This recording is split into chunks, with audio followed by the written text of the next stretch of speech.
Merci beaucoup d'être là pour la première de ces 3 soirées avec Laurent Roth pour fêter le mois du doc ici au Ciné-Journal en résidence au Molière et en miroir à la LC Chevreuse. C'est la première année qu'on organise tout ceci, qu'on essaye, qu'on expérimente. Et vraiment, merci d'expérimenter avec nous parce qu'on fait tout pour la première fois.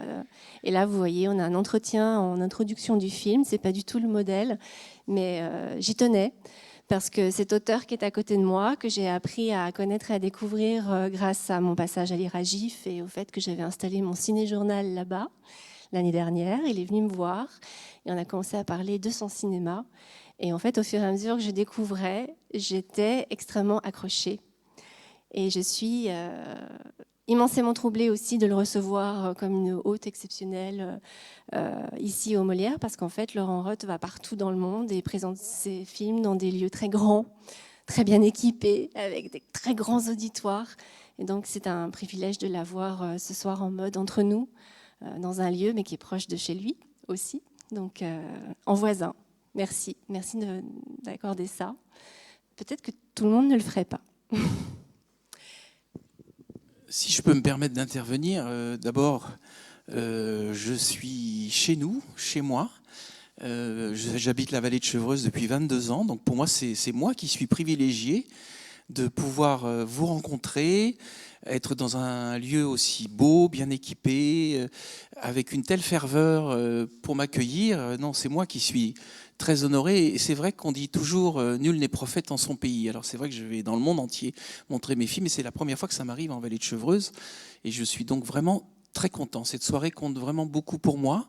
Je peux ajouter aussi une petite chose, une anecdote, c'est que j'ai commencé le cinéma un peu par hasard, en étant assistant sur un court-métrage en décembre 1983, et c'était dans une maison un peu abandonnée à Villiers-le-Bac, dans la vallée qui s'appelle la vallée Bonnard, juste avant le château de la Grande Barrie. C'est un chalet du jardinier du château qui s'appelle le Campanile, et c'est là que j'ai vu pour la première fois une caméra de cinéma.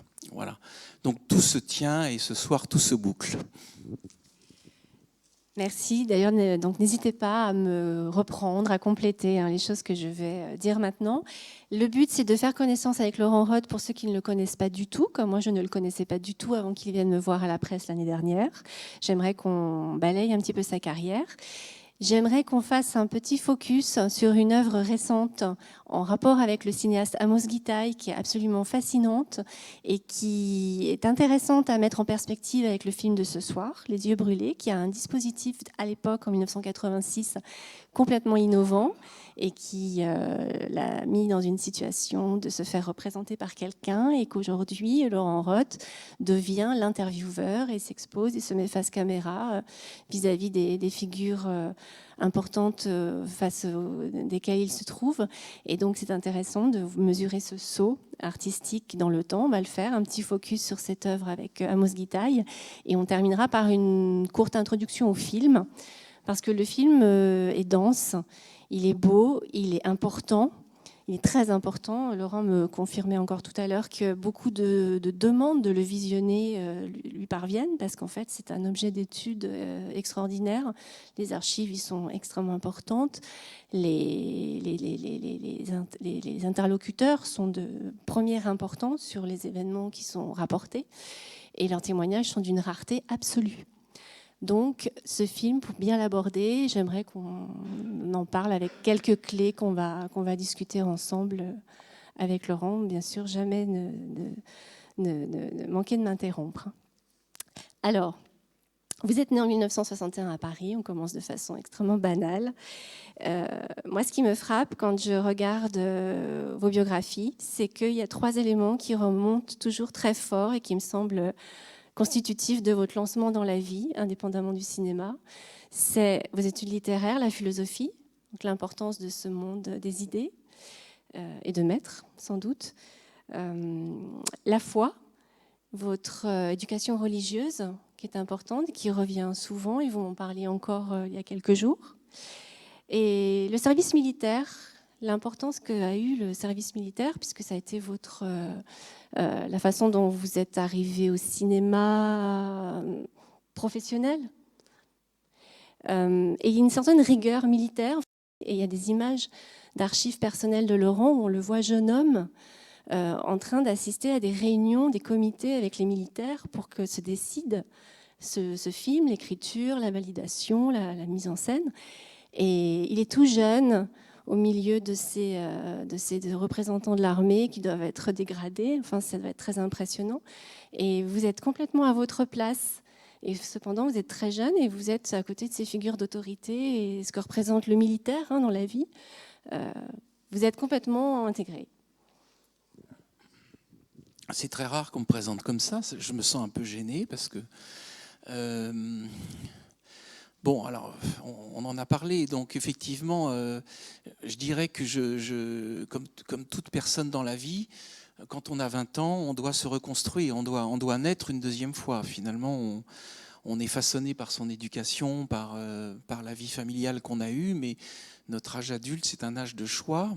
Et c'est vrai que à l'âge de 20 ans, 21 ans, j'ai affirmé trois choix assez forts. Je dirais que j'ai une sorte d'idéal cloîtré. J'ai eu besoin de me réenfermer finalement dans un cadre assez strict et structurant. Alors il y a eu effectivement, il y a eu les classes préparatoires, mais j'étais quand même dans un ancien couvent puisque c'était le lycée Henri IV et que l'Hippocagne et la Cagne, à bien des égards, ressemblent à une forme de couvent parce que c'est un couvent laïque, mais on est quand même dans une austérité et une exigence de pousser des études littéraires au plus haut et au plus loin qui vont avec une certaine forme d'abnégation. On sacrifie un peu 2 à 3 années de sa vie qui sont les plus ardentes sur l'autel des humanités.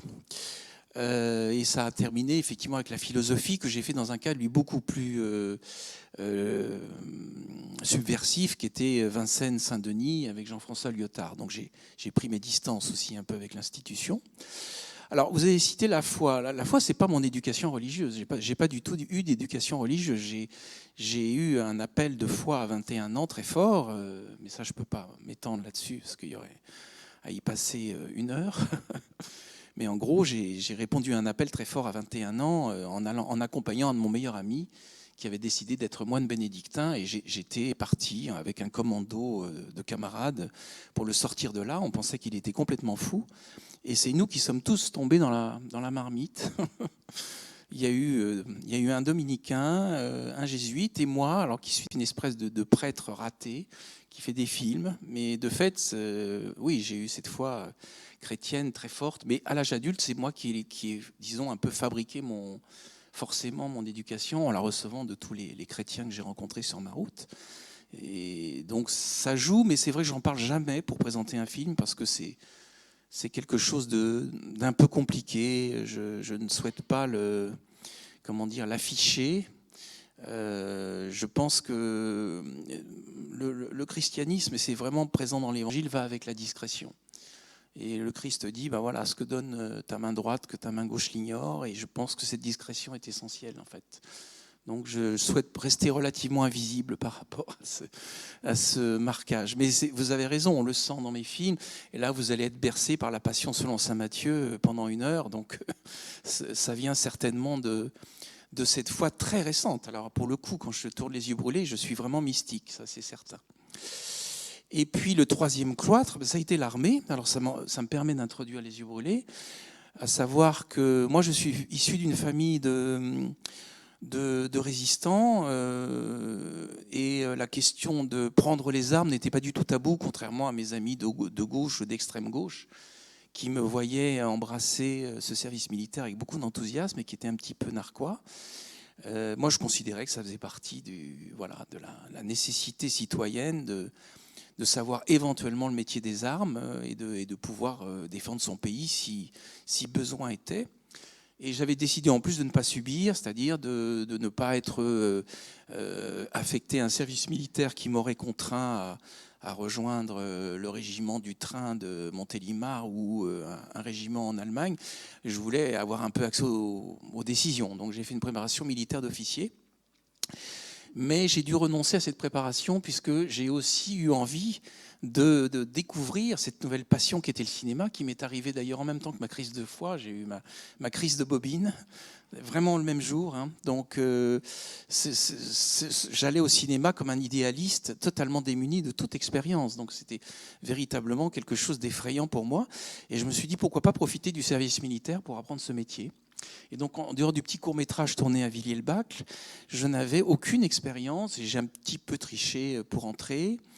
J'ai aussi profité d'un contexte qui était le volontariat de service long. Mitterrand arrive au pouvoir en 81. Il y a un grand ministre de la Défense qui est Charles Hernu, qui réaménage le service national. Et il invente 2 choses formidables pour ma génération. Un, le statut d'objecteur de conscience, qui permet aux gens qui ne voulaient pas s'empoisonner pour être réformé médical ou psychiatrique, de passer l'échéance en faisant un service civique et citoyen dans des associations parfois très intéressantes et même très politiques, comme des ONG environnementales, etc. Et puis, d'un autre côté, il crée un statut pour ceux qui, au contraire, veulent en faire plus et éventuellement apprendre un métier grâce à leur passage sous les drapeaux. Et c'est le cas du volontariat de service long qui était proposé aux gens qui voulaient faire le cinéma des armées parce que l'institution trouvait plus rentable de nous former, de nous garder 1 an et demi de plus, 2 ans. Voilà. Et c'est ce que j'ai fait, en fait. Et c'est grâce à ce choix que j'ai eu la commande des Yeux brûlés. Je n'aurais pas été volontaire service long. Le capitaine de vaisseau Max Guérou, qui a commencé le film, n'aurait pas été nommé, enfin, j'aurais été libéré avant qu'il soit nommé. Et c'est ces 4 mois de chevauchement qui ont fait qu'on a appris à se connaître et que j'ai remporté un concours de scénario qui était un concours proposé pour célébrer les 40 ans de création du service cinématographique des armées, son installation, disons, au Fort d'Ivry en 1946, parce que le service date de 1915. Mais cette histoire institutionnelle, je vous la raconte parce que le film est un film de commande, c'est un film institutionnel qui, au départ, ne devait pas avoir d'autre fonction que de faire 3 soirées de gala en présence des ministres et de l'état-major. C'était un peu une danseuse à l'époque. Je me rends compte, un film en 1935 avec un budget pareil, juste pour 3 soirs, c'était quand même un luxe incroyable. Mais tout est incroyable dans l'histoire de ce film. De toute façon, il ne devrait pas exister. Exactement, c'est un film absolument incroyable et c'est quand même incroyable d'avoir ce film-là comme premier film, indépendamment de la réalité des autres cours. Donc, des démarrages tonitruants avec une très forte personnalité, donc la vôtre. Est-ce que vous avez expliqué sur les choses ce qui vous inspire et de lesquelles vous êtes né? Et ensuite, une continuité absolument formidable dans la réalisation de courts et moyens métrages qui sont donc dans cette intégrale qui est sortie l'année dernière ou il y a 2 ans, juste avant le confinement. Et il y a des nouveaux films depuis, donc c'est ça qui m'épate. Quelqu'un qui est dans la salle m'a dit « Je connais Laurent Roth depuis 23 ans ». Et moi, je lui ai répondu « Quelle chance !» Parce qu'en fait, côtoyer un artiste contemporain qui réalise, produit, crée toujours, ne s'arrête pas. S'il se passe quelque chose, il prend la caméra, son réflexe est de prendre la caméra et de créer une nouvelle œuvre. Je trouve que c'est formidable d'avoir une personne comme ça dans son entourage. Et effectivement, depuis les années 80 jusqu'à l'année dernière et cette année, on va montrer des inédits. On va les montrer dans le cadre de notre cycle La Maison Cinéma de Laurent Roth. Nous avons des films qui sont régulièrement tournés et qui, vus ensemble, raccrochent à des thématiques puissantes qui reviennent et qui sont revisitées, qui sont complétées. On a souhaité appeler le cycle La Maison Cinéma de Laurent Roth parce qu'effectivement, il y a des thématiques très fortes qui reviennent par petites touches. Donc la convivialité, la table, les amis, la famille, la maison, le fait d'être ensemble, le foyer. Et tout dans l'univers de Laurent Roth transpire ce cadre de vie qui est le sien à Villiers-le-Bac. C'est tout à fait juste et je me suis aperçu il y a très peu de temps seulement que tous mes films étaient des huis clos et ça je l'invente dans Les Yeux brûlés. Alors ce huis clos il est un peu vaste puisque c'est l'aéroport de Roissy 1 qui est dû à ce grand architecte qui vient de mourir qui est Paul Andreu. qui n'était pas du tout un aéroport comme Orly, où Orly est fait pour rêver sur les avions et les pistes, comme une espèce de longue terrasse, de long parallépipède, comme un balcon sur les pistes. Roissy, c'est un regard intérieur avec ce puits et les satellites qui mènent ensuite aux pistes. Mais on n'a pas ce rapport au voyage, on a un rapport à une intériorité. Et il y a un côté monastique dans l'architecture de Roissy qui m'avait passionné. Et donc, ce huis clos me permet de mettre ensuite, d'organiser un cadre d'entretien où on va effectivement chercher l'intériorité des personnes. Et finalement, je crois qu'on le retrouve absolument dans tous mes films. Mais je ne savais pas, on met beaucoup de temps à comprendre comment on est fait artistiquement, parce que c'est ce qu'on retrouve dans J'ai quitté l'Aquitaine, dans La Joie, et avec Amos Gitaï dans mes derniers films. Alors justement, oui, un film important, J'ai quitté l'Aquitaine ou Une maison de famille, pour une version plus courte de J'ai quitté l'Aquitaine, sont des films fondateurs. Vous tournez autour aussi au fur et à mesure dans cette maison cinéma. Et on va le voir, Une maison de famille, à Chevreuse le 17 novembre. Donc je vous invite à revenir pour cette soirée-là. On verra 3 courts-métrages. Un qui s'appelle Ranger les photos, co-réalisé avec Dominique Cabrera, qui est quelqu'un que vous appréciez énormément, qui a un entretien avec vous, Laurence, dans l'intégrale, qui a sorti un très beau livre dont vous êtes co-auteur. Je l'ai avec moi. Est-ce que vous voulez dire un mot sur Dominique Cabrera? Parce que c'est quelqu'un qui est à la fois très connu et mal connu. C'est un nom familier. Elle a une très belle carrière documentaire aussi. Et je sais que c'est autant une amie qu'une artiste que vous aimez, dont vous êtes fière. Dominique Cabrera, si vous voulez, elle est connue. Vous avez peut-être vu certains de ses films qui ont été sortis grand public, comme L'autre côté de la mer avec Claude Brasseur, Nadia les hippopotames avec Ariane Ascaride, Folle embellie avec Jean-Pierre Léaud, récemment Corniche Kennedy qu'elle a tourné à Marseille. Donc elle fait des films, disons, grand public. L'autre côté de la mer, je crois, avait fait près de, pas le million d'entrées, mais enfin, ça avait été un film très, très vu. Et donc, parmi les gens que je fréquente, c'est peut-être la cinéaste qui a peut-être le plus d'empreintes sur le grand public, parce que moi, je suis quand même lié à une famille plus confidentielle. Mais c'est justement par cette confidentialité que moi, je l'ai connue. J'étais critique au Cahier du cinéma, et elle a fait un journal intime filmé qui s'appelle Demain et encore demain. Un journal de femmes, de militantes, d'amoureuses, qui est sorti sur les écrans en 95, et j'avais trouvé ce film absolument admirable, et il m'a libéré. C'est-à-dire que je me suis dit, moi aussi, je peux faire la même chose, prendre une petite caméra et faire des films avec très peu de choses. Et je suis resté fidèle aussi à cette leçon, c'est-à-dire que quand je ne fais pas des films comme avec Gitaï, un peu compliqués, où il faut de l'argent, attendre la réponse des chaînes, etc., j'ai toujours la possibilité de faire des films avec celles et ceux qui sont autour de moi, comme je l'ai fait avec Barbara, vendeuse en boulangerie-pâtisserie à Gives-sur-Yvette, que j'ai filmé tous les jours pendant le premier confinement. Voilà, ce film, je l'ai fait avec rien, si ce n'est avec notre patience. Donc Dominique Cabrera, pour moi, ça a été ça, un appel à la liberté, avec Alain Cavalier aussi, qui est quelqu'un dont je suis très proche. Ce sont des gens qui m'ont aidé à me dire, après tout, je peux aussi faire du cinéma autrement que de déposer des dossiers, attendre les financements, écrire des dispositifs un peu compliqués et voilà, élaborer le cinéma de manière cérébrale, essayer de le vivre de manière plus émotive et plus immédiate. Pour moi, c'est ça, Dominique. Et voilà, c'est une amie qui vient très souvent en vallée de Chevreuse. En plus, son mari est enterré à Bure, donc c'est aussi une occasion pour elle de revenir me voir. C'est moi qui m'occupe un peu de cette tombe. Et les morts font partie aussi de nous. Donc voilà, notre histoire continue aussi comme ça. Alors du coup, vous avez cité l'un de vos métiers, parce que vous avez plusieurs métiers. Vous avez été critique au Cahier du cinéma à la fin des années 90. Mais comme réalisateur, vous avez été aussi scénariste de longs métrages avec des auteurs comme Jean-Daniel Paulet, Vincent Dieutre, Dominique Cabrera, Stéphane Battu. Donc scénariste de longs métrages avec eux. Vous avez été chroniqueur sur France Culture. Et vous avez été programmateur d'un ciné citoyen à Paris qui a cartonné. Vous aviez des séances que vous programmiez, éditorialisiez, et vous receviez des centaines de spectateurs, je crois même des salles de 1000 places, vous m'aviez dit. Enfin, un très beau succès. Donc c'est vrai que moi, cette carrière de programmateur, animateur de cinéma, quand il m'a expliqué l'impact que ça avait, ça m'a fascinée. Et vous avez été programmateur de festivals, donc notamment l'USAS, les États généraux du documentaire. Marseille, vous avez eu un projet très important à Marseille, donc Fiction du réel. Et c'est vous qui avez inventé ce nom, Fiction du réel, parce qu'on vous l'applique?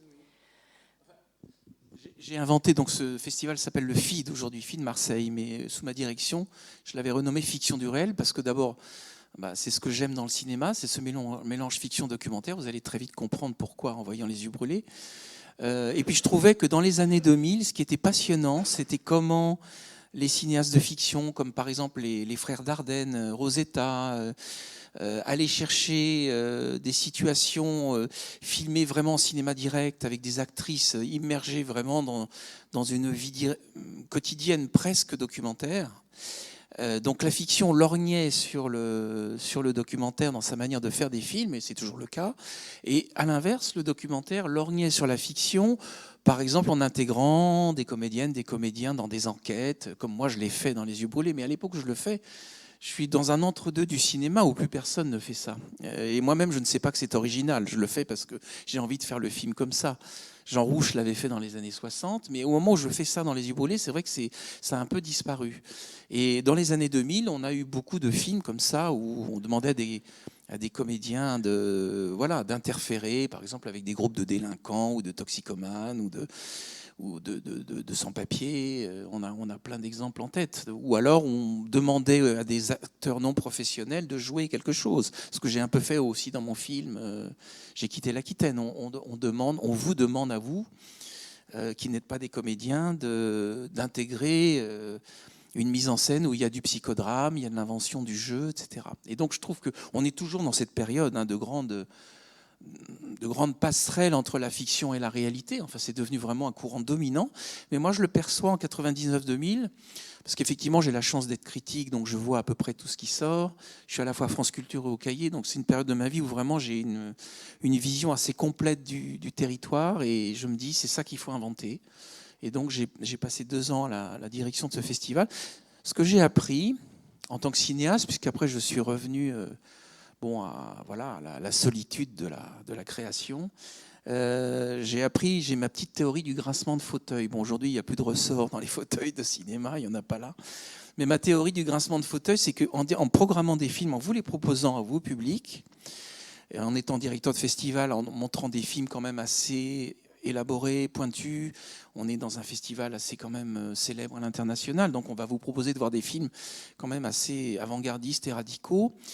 On va entendre le grincement de fauteuil, c'est-à-dire le moment où le public commence à décrocher ou à changer de position. Et j'étais très attentif au corps des spectateurs dans les festivals que j'ai programmés et à sa réception des films, et c'est ça qui m'a fait progresser.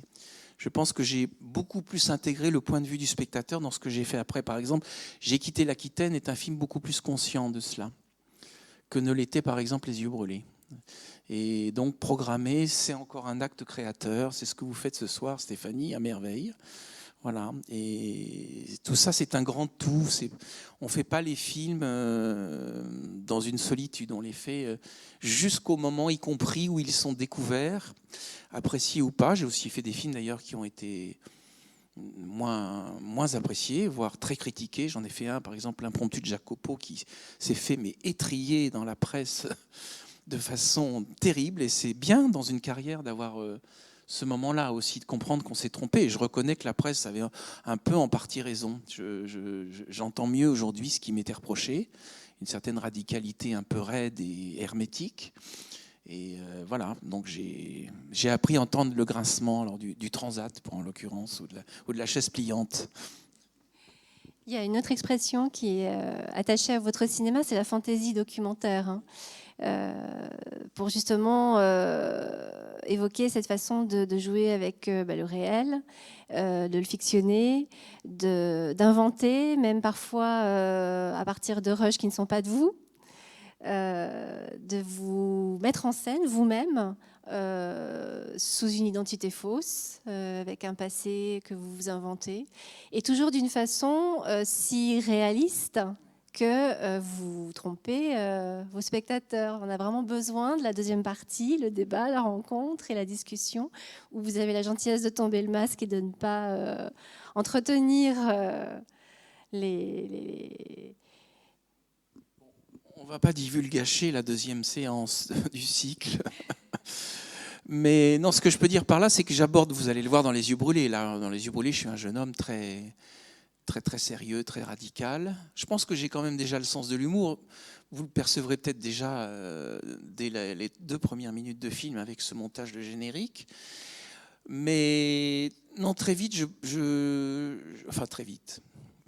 Dans la deuxième partie de ma carrière, disons, à partir des années 2000, la fantaisie des documentaires correspond pour moi à l'idée que, comme j'aborde des thèmes souvent graves, et que, bon, vous l'avez compris, je m'intéresse à des thèmes existentiels, à des lieux de la vie qui sont l'armée, la famille, éventuellement la sexualité, la foi, le mal, enfin bon... il y a mon film sur Israël, la joie aussi, sur la guerre, à nouveau. Donc, ce sont des thèmes lourds. Et je pense que si on commence à se prendre au sérieux sur des thèmes pareils, on en rajoute encore et c'est terrible. Je trouve qu'il faut au contraire permettre aux spectateurs de cheminer avec liberté et humanité dans ces thèmes qui sont graves. Et je pense que l'humour est un moyen de survie, en fait. C'est vraiment pour moi une éthique. C'est pas que divertissant, c'est vraiment même une manière pour moi d'envisager la vie. Je pense que c'est une manière de remettre les choses à la place de notre humanité. Et voilà, le rire, c'est le propre de l'homme, comme disait l'autre. Dans ma récente newsletter, j'avais mis en exergue une citation extrait de l'entretien que vous avez mené en 2018 avec Michel Valentin pour la revue Entre Lacs. Vous parliez notamment d'une maison de famille et vous disiez « Je pense que ma folie prétendue dans la fiction du film révèle celle des autres, mais elle les protège aussi puisque ce sera toujours moi le plus fou dans l'affaire. » Et ça, c'est pour moi, quand j'ai lu cette phrase, d'un seul coup, il m'a semblé évident de la proposer comme la phrase fronton pour accueillir les spectateurs qui ne vous connaissaient pas. Parce qu'effectivement, vous jouez dans vos documentaires de fiction et de documentaires, à partir de vos idées documentaires avec vos spectateurs, mais en vous exposant totalement, en mettant tout de vous, sans nous mettre en situation d'être simple observateur. En fait, on est surtout impliqué avec vous qui avez tout donné, vous, pour aussi nous mettre dans une situation agréable, voilà, face à des œuvres, hein, et pas face à quelqu'un qu'on plaint ou qui nous met dans un état émotionnel désagréable. Vous saviez que vous étiez invité pour une conférence ? Parce qu'il n'y a pas de film, en fait. Hein. C'est un happening. Hein. Il y a une idée de film, mais en fait, on va parler. Non, mais merci beaucoup, Stéphanie. Et bon, si ça vous ennuie pas trop, on va continuer un tout petit peu.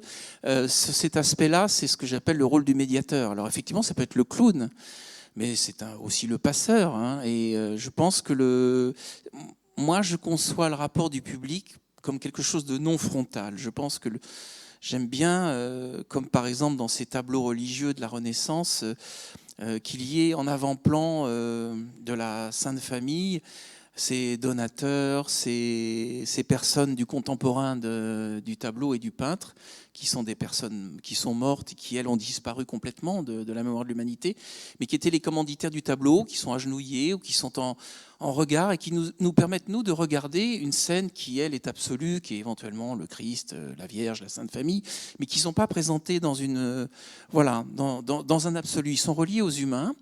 Et ces humains font une chaîne vers nous, spectateurs. Et moi, c'est ma façon de voir les choses.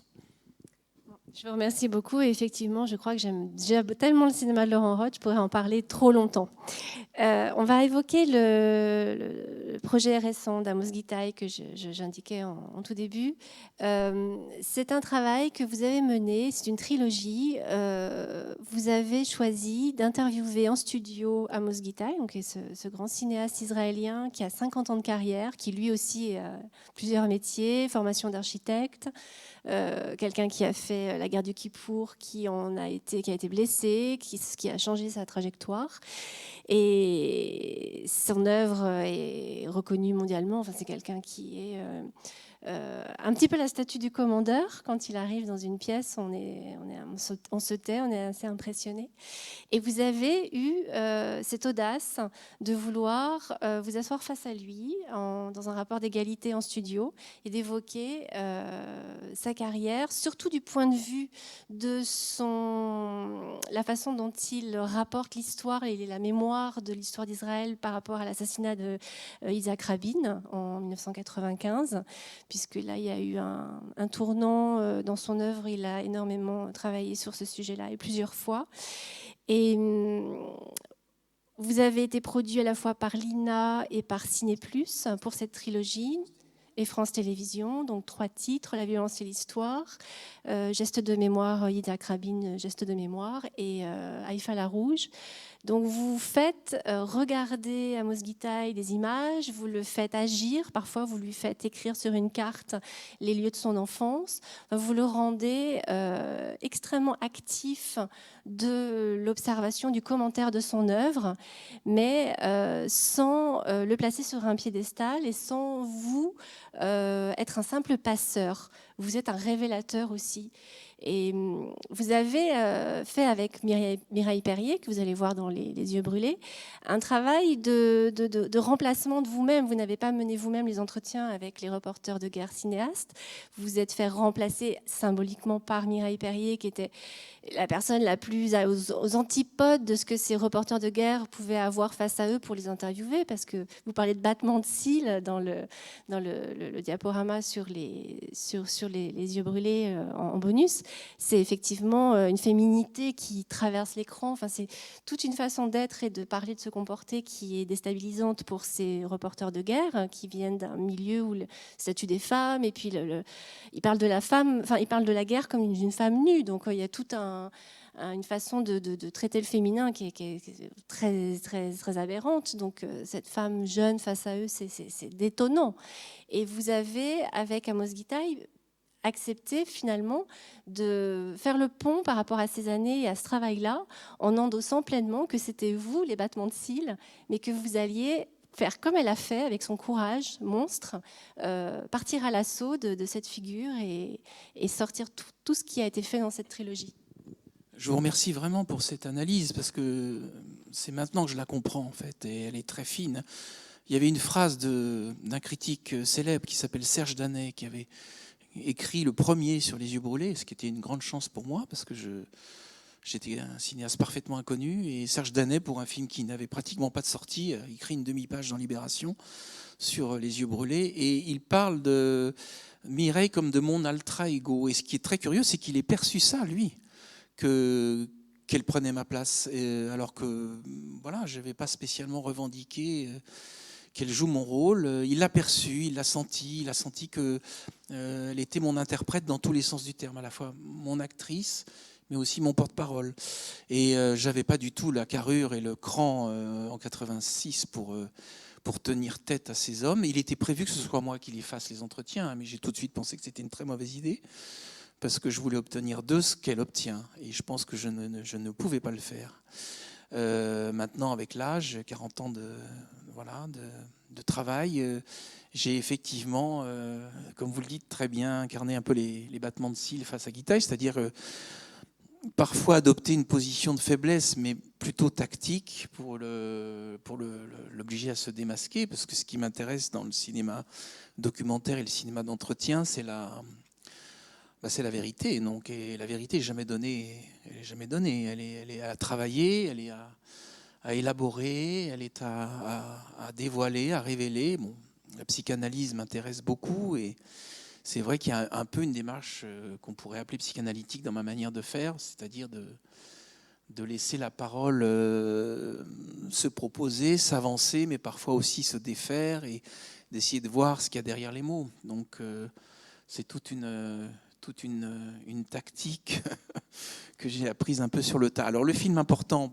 dans cette élaboration-là, c'est celui que vous allez voir à la prochaine séance, Une maison de famille, où là vraiment j'ai appris beaucoup de choses, un peu à mon corps défendant, mais c'est un film qui a été très, très formateur. C'est un film que je fais sur une maison de famille disparue, avec 12 membres de ma famille, qui étaient donc de plusieurs générations, et je les questionne sur la question du bonheur dans ce lieu, qui finalement est une présupposition un petit peu radicale, qui ne conviendra pas à tous mes personnages. Et justement, ils doivent se dépêtrer un peu avec la proposition de départ.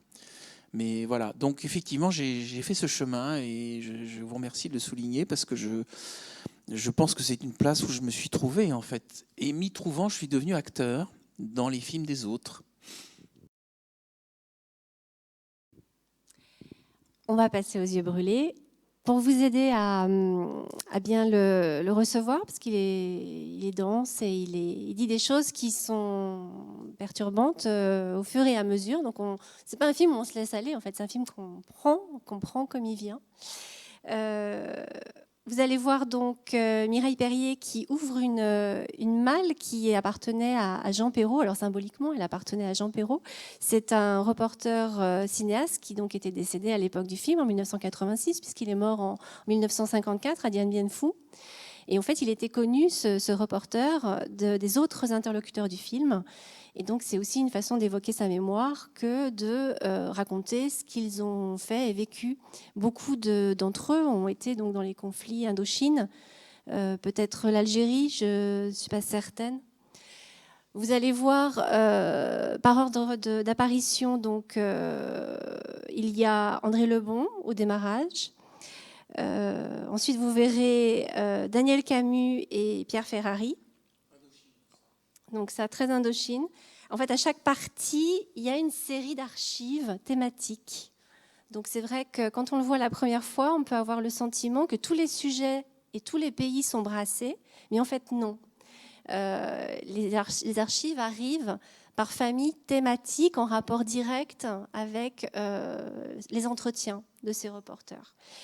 Vous verrez donc Raoul Coutard, qui est un reporter de guerre qui a vécu, voilà, qui faisait partie de ceux qui avaient la peau la plus dure et qui ont vécu les choses les plus difficiles. Dernière partie de film avant Pierre Schoendorfer, qui du coup est une figure illustre dont on reparlera après le film. Il y a 6 parties qui sont introduites par des images d'archives qui se saturent et qui se colorisent. Et on entend Raymond Depardon en voix off uniquement, donc plusieurs fois sur des séquences d'archives. Donc des archives qui commencent 1914-1915. Le service de cinéma des armées a commencé en 1915, existe depuis 1915, et c'est justement le centenaire en 2015 qui a été l'opportunité de restaurer votre film et de le présenter à Cannes en sélection Cannes Classics, qui est une sélection extrêmement prestigieuse. Je peux citer une anecdote amusante, c'est que donc je présente le film à Cannes Classics. Alors Cannes Classics en général, comme son nom l'indique, sont des films du patrimoine. Et donc j'étais entre une restauration de Visconti et de Louis Malle dans le bunker. On est en sélection officielle, mais c'est quand même un peu à côté des films en compétition. Et alors donc moi je suis pas très connu comme cinéaste grand public, mais il y a là Cannes, c'est quand même la consécration. J'avais la presse du monde entier et tout le monde pensait que j'étais mort. Donc, quand je suis venu présenter le film, il y avait pas mal de correspondants étrangers, etc., qui sont venus me voir en me demandant voilà, si j'avais des rapports particuliers avec le réalisateur. Je lui ai dit oui, écoutez, je le fréquente assez quotidiennement, c'est moi. Et c'était très drôle. Donc, je suis né mort, ou je suis né classique en tant que cinéaste, et ça m'amuse beaucoup, ça me convient parfaitement. Et on reparlera après le film du moment où tout ça s'est passé, parce que c'était quand même novembre 2015. Et donc, ça a dû beaucoup jouer sur la carrière de cette ressortie. Merci à tous de nous avoir écoutés si longuement pour cette introduction que je vous avais promis brève. Nous entrons dans les yeux brûlés.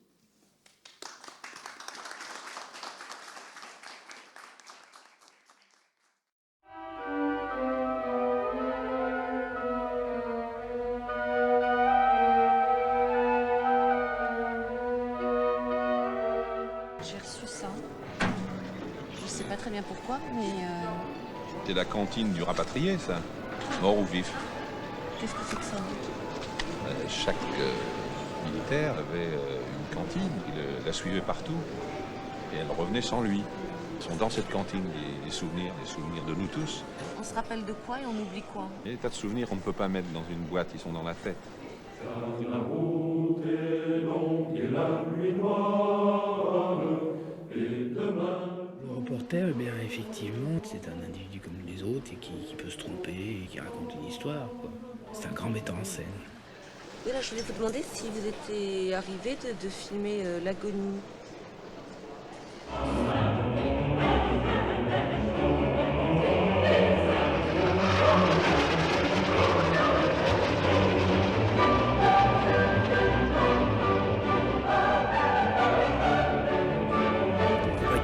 près, il ne faut pas être trop loin.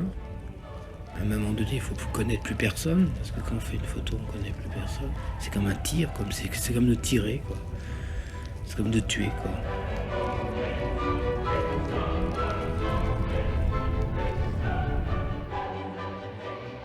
Je me rappelle d'une chose, c'est que par exemple, après ce combat-là, eh bien, 48 heures après, tout d'un coup, je me suis mis à pleurer comme un gosse.